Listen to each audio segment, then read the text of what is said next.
Is your spouse your best friend, or do you feel like you're drifting apart, more like acquaintances than soulmates? Today, we are going to dive into how to cultivate deeper friendship with your spouse because honestly, a strong relationship is built on a foundation of friendship.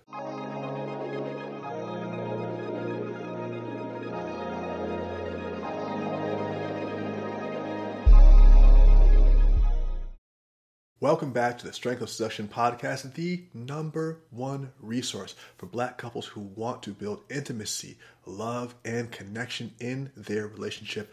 I'm your host, Daniel DiPiazza.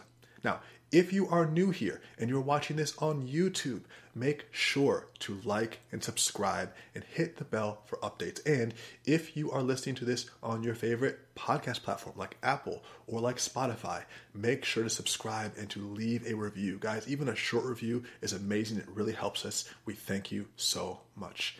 Now, let's get into today's topic. It's pretty important. Before we delve into the details, though, let's just recognize that the best relationships often have strong foundations of friendship. And it's that bond that helps couples weather the inevitable storms and to enjoy the sunny days. Today, we're exploring ways to strengthen that bond and to deepen your friendship with your spouse. Let's really tap in and pay attention on this one. First, I want to talk about rediscovering shared interests. And let's talk about the importance of these shared interests in cultivating friendships. Think about it. Shared interests are the activities and the hobbies that brought you together in the first place oftentimes. And I can think about how many times I found friends just because we had shared interests. Spark that with your spouse. Revisit those old hobbies. Think back to the activities you both enjoyed when you first met. It might be time to revisit some of those hobbies, some of those things, those favorite pastimes. And of course, that also means exploring the potential for new interests.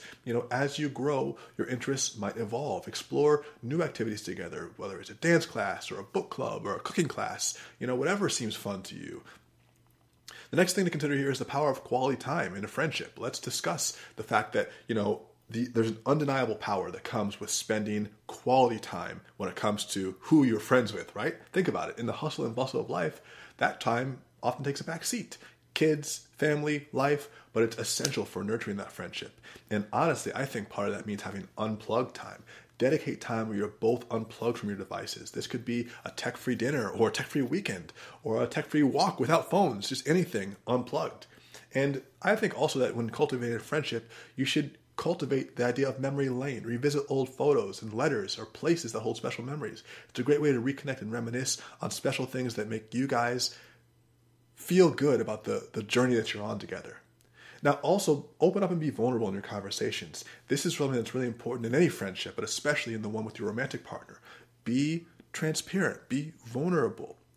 Friendship thrives on trust and openness. So these vulnerable conversations can deepen that trust. In fact, your closest friends are probably the ones that you're most vulnerable with. That means having heart-to-heart talks, set aside time for deep conversations, discuss your dreams, your fears, your aspirations. Wouldn't you do that with your best friend? Great. Don't forget to do it with your spouse. And this means having a no judgment zone.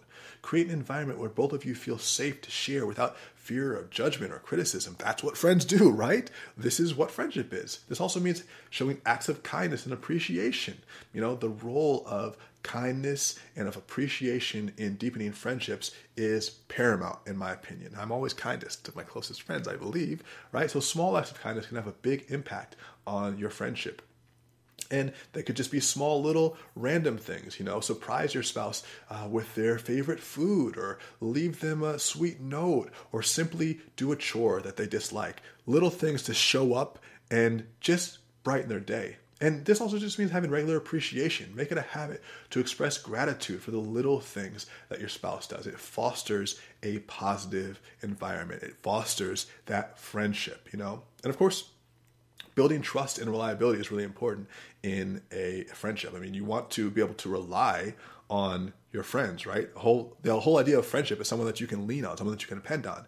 And that trust and that reliability is the bedrock of any friendship. Being reliable and consistent strengthens that trust. So it just means keeping your promises, keeping your word, ensure that you keep your promises no matter how big or how small. It shows that you value and you respect your spouse. It's really such a crux of friendship.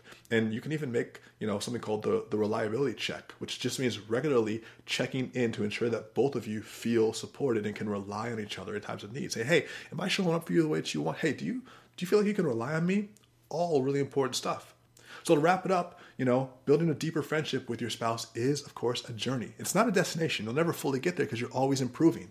It's about rediscovering shared interests. It's about spending quality time together. It's about having open conversations and showing appreciations and building that trust, And remember, your spouse isn't just your partner.